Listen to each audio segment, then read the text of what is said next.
Hi guys, this is Shamrani from Providence Life Design. This is the video that talks about how Duplicity just, helps us to have a better quality of life and for our kitchens and so on. I'm going to start off saying, I'm going to go on the limb because I know that there are some smart developers out there where they know that they are making multi-generational properties. They're putting them on the market.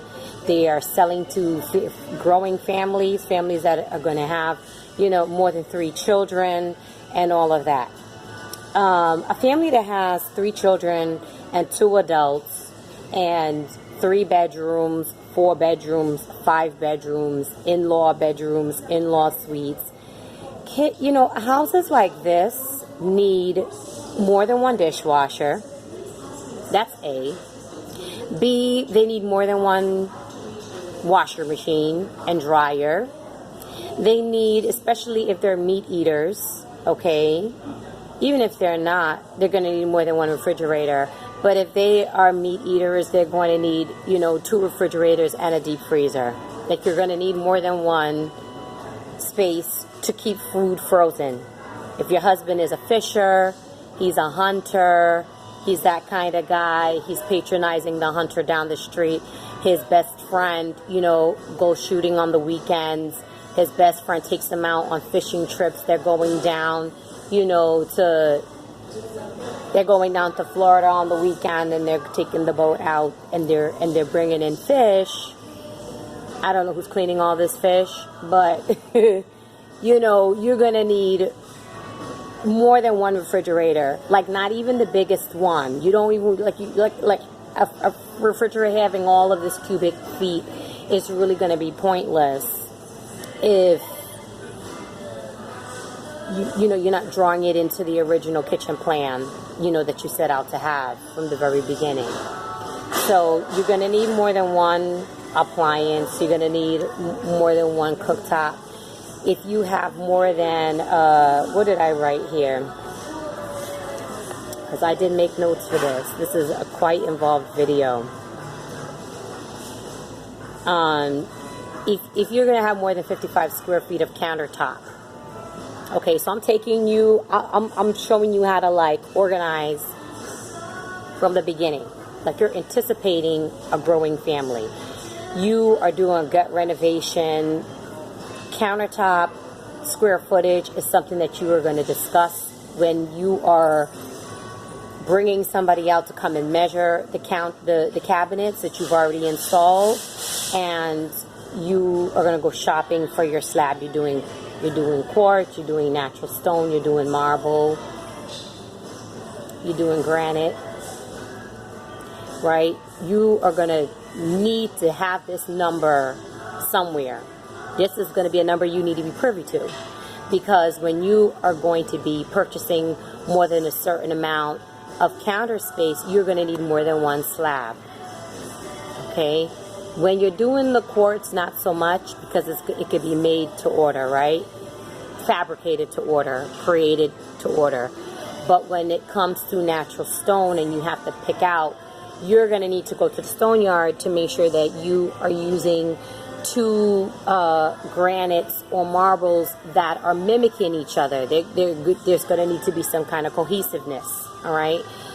Go back down in my feed on my story if you want to see some, and look at how beautiful some of these exotics can be. Some of these exotic stones, they're just so beautiful, and it's like you want there to be continuity. You don't want to just see one and then automatically assume that you're going to get a second one that's going to look exactly like it, especially if the breed of the natural stone is not harvested at the same time. You're not going to get the same movement going through the stone, all right? And I don't want to digress. So we'll move on from that, but that information is somewhere in my timeline, okay? If you need a pantry and your kitchen does not have a pantry, consider if there is a separate eating area for a breakfast nook. That's aside from your formal dining, okay? If you have one of those kind of homes, or you're gonna put a deposit on a new build for one of those kind of homes, and the model home had a formal living room, it had a formal dining room, it had a family room that was overlooked by an open kitchen, and then there's still a kitchen, there's still a a breakfast nook, more than likely your developer has considered putting in a pantry. Now, if the pantry is not ample, that means that the pantry is going to be somewhere or another flanking either your breakfast nook, or it is going to be flanking your half bathroom. And then what you can do at that point, you can ask the developer if you can reconfigure that floor plan and then put your half bathroom that services your family room and your kitchen and all of that. See if you can find a way to attach it to your garage, okay, or your laundry room, because more than likely you're going to have all of that space somewhere else on the floor plan. You're going to need an ample pantry space. Ample pantry space, okay? So that means that the floor of your pantry space should be a minimum of 20 square feet. Minimum of 20 square feet. If you have at least 20 square feet, and if the pantry shelving is done correctly and utilizes all of the available space, then you'll be able to store enough as you are going to need for your kitchen in your home. All right, so then to move on to the appliances. Some families are going to need 2 dishwashers. I don't know if men know this, but most of our dishwashers, you try to put it on a little 1-hour cycle. It's not necessarily cleaning everything as it should or getting the kind of cleanliness or sterilization that you need. Your family has a bunch of small children, okay? Your wife got a toddler, and then she has twin newborns. You need 2 dishwashers. 2. Okay? You're going to need 2. You're going to need 2 full-size sinks. Okay? 2. Minimum. You're going to need 2. You're going to need a minimum of 20 square feet of flooring, floor space to measure out what your pantry is going to need. At least 20. Okay? I personally don't think 2 cooktops are necessary unless you are doing like those huge multi-generational families where it's just all of that going on. A 5 burner should be sufficient. If you have some warming drawers, 2 ovens. If you're going to do a 3rd oven, then make sure that your 3rd oven does more than just bake. Like, let it be something that uses some kind of microwave or some kind of conventional technology or something like that. They sell them, okay? And if you have more than 1 stove, you do not necessarily have to have 2 hoods. One could be a downdraft, and then one can utilize a hood, or you could just have 2 that are a downdraft, right?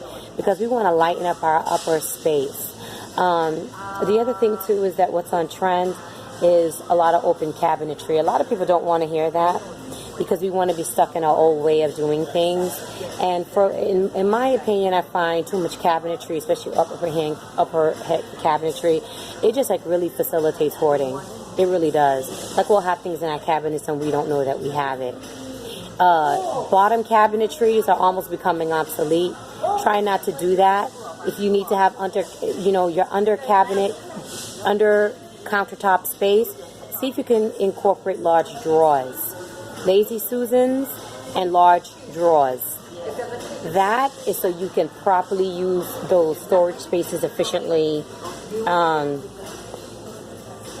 without you having a lot of unused dead space and spaces that just facilitate hoarding. We don't want hoarding to happen. Let's be over the hoarding. Hoarding isn't important. If you have things in your cabinets and you haven't used it for 1 whole full year cycle, so you haven't used it for Thanksgiving, you haven't used it for Christmas, and there you are upon the 2nd Christmas and the 2nd Thanksgiving, you probably need to pare down. Okay? Or get some organizational space inside of your garage. Okay? And take that out of your kitchen. Kitchens are where we nurture our families. And it's just going to be better for you. You don't need to have all of that closed cabinetry going on, okay? So, multiple appliances, plenty of pantry space, create storage in your garage if you need so, all right? This is Shamrati from Providence Life Design. feel free to reach out if you need any kind of consulting. Have a good one.